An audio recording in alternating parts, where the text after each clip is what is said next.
Morning po mga kababayan, mga kaibigan. Magandang umagang kay ganda po ngayong araw. Araw po ng Biyernes.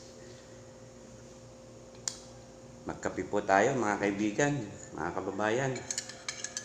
Habang nagkakape po tayo, baka pwede po magkwentuhan muna tayo. Kaya alam po, mamaya na kayo sumagot. Mag-comment na lang po kayo. Hayaan nyo po muna na ako lang ang magkwento. Nga po mga kaibigan, medyo malamig na po ang panahon. Talagang nangangamoy na po ang Pasko. At alam nyo naman po, pag Pasko, nakikita po natin, gastos po yan. Parang ano na po natin mga Pilipino yan, na kapag Pasko, talaga pong namimigay tayo ng pamasko. Ang mahirap lang po kapag wala tayong pambigay.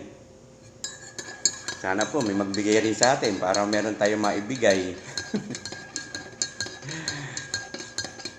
Ang sarap po ng kape mga kaibigan, mga kababayan. Yung po ba gising na at nagkakape na rin po na tulad ko? Alam ko naman po karamihan sa inyo, lalo na po yung mga taga-Emisikat. Alam ko po, maaga rin kayo nagigising. Kaya alam ko po na sa oras na to, hindi lang ako ang nagkakape, halos lahat po tayo. Yung mga kapitbahay po namin, mga kaibigan ko po. Kung saan-saan man sila naroon ngayon, alam ko po ngayong umaga, marami nang gising at nagkakape rin po. Napakasarap po magkape.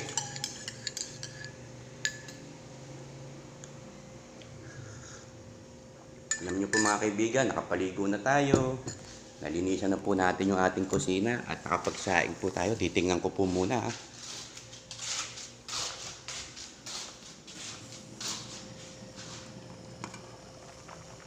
Kumukulo na po mga kaibigan. Dalawa po itong aking sinaing para po sa almusal at tanghalian namin. Kaibigan Lindum po, naghahagila pa ng aming iuulam. Kaya wala po siya rito ngayon. Dumidiskarte pa po ng ulam namin. Gahanap pa po ng mauutangan para meron kaming ulam ngayong umaga at mamayang tanghali po. Kaya wala pa po siya rito. Antay-antayin po natin, baka dumating na po siya na may mga bit-bit at pagtutulungan po namin yan na ihanda para mailuto. Medyo gipit po tayo ngayon mga kaibigan. Sandali lang po kaibigan, hinaan ko lang po yung apoy nung aking sinaing at kumukulo na.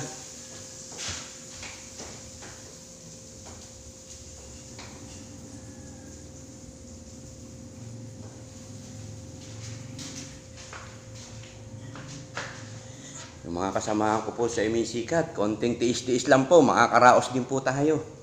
Talaga pong ganun, hindi laging Pasko, minsan dumadating po yung bagong taon. Alam ko po na mga kasamahan ko na iba dyan, nahihirapan na sa ngayon. Lalo na po yung mayroong mga pinag-aaral.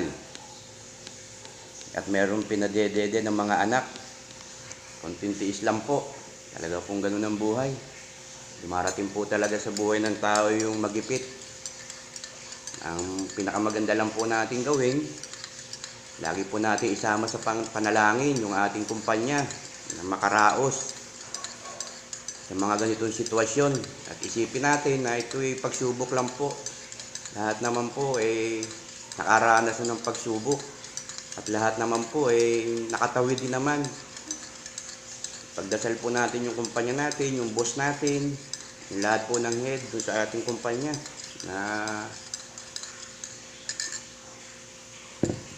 makaraos po tayo at makatawid sa ganitong problema. Yung mga taga-Emisikat po, alam nyo po yan kung ano ibig kong sabihin. Konting tiis lang po, makakaraos din po tayo.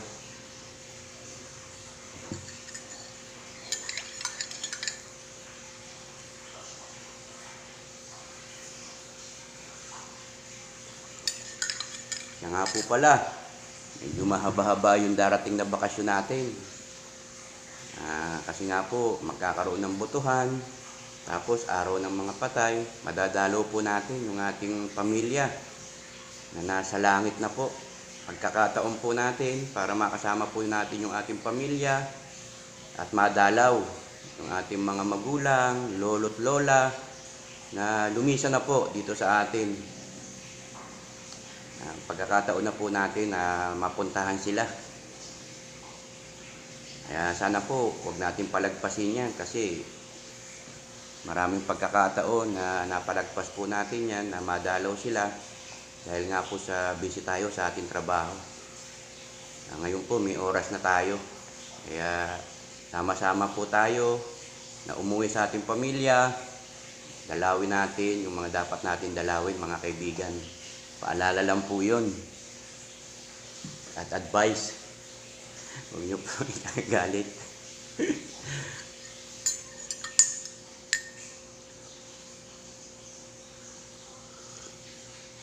Siya nga po pala. Kukunin ko na rin po ang pagkakataon para magpasalamat sa inyong lahat. Alam niyo po ba, dumadami na po yung viewers ko. Dumadami na rin po yung mga friends ko. Sa katunayan po, hindi lang po dito sa Pilipinas, pati po sa ibang bansa. Kaya napapasubo po tayo ngayon. Napapasubo po tayo ngayon sa mga foreigners. Hindi natin alam kung paano tayo makipag-usap sa kanila o chat. Pero alam nyo po, natutuwa po ako kasi nai-enjoy naman po ako. Enjoy po ako sa ginagawa ko. Kaya hiling ko lang po sana sa inyo na huwag kayong magsawa na panoorin po yung aking mga video. Dahil nakakatawa naman po paminsan-minsan, di po ba? Kaya inuulit ko po, maraming salamat po sa inyo mga kaibigan, mga kababayan, mga guys. Lalo-lalo na po yung mga lagi nanonood ng aking video, aking mga kaibigan, mga kumpare, mga kakilala, mga kapitbahay, pati po yung mga nasa ibang bansa. Maraming salamat po sa inyong lahat. At ngayon nga po, meron na tayong mga kaibigan na mula sa Thailand, India, Malaysia, Singapore, sa US, meron na rin po. Napakasarap po palang makipagkaibigan.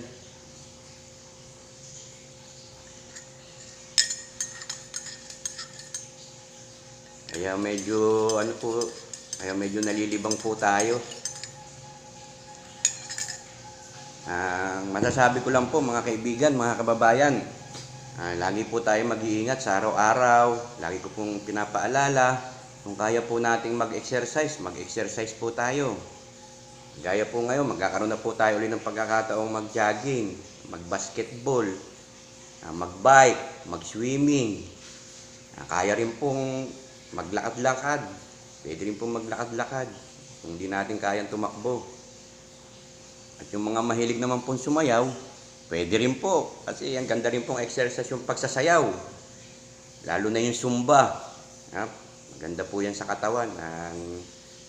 Nababanat din po ang ating mga ugat dyan. Pinagpapawisan din po tayo. Kaya yung mga edad po na 40 pataas, lalo na po sa kababaihan, sumali po kayo mag-Zumba kada umaga o kaya hapon.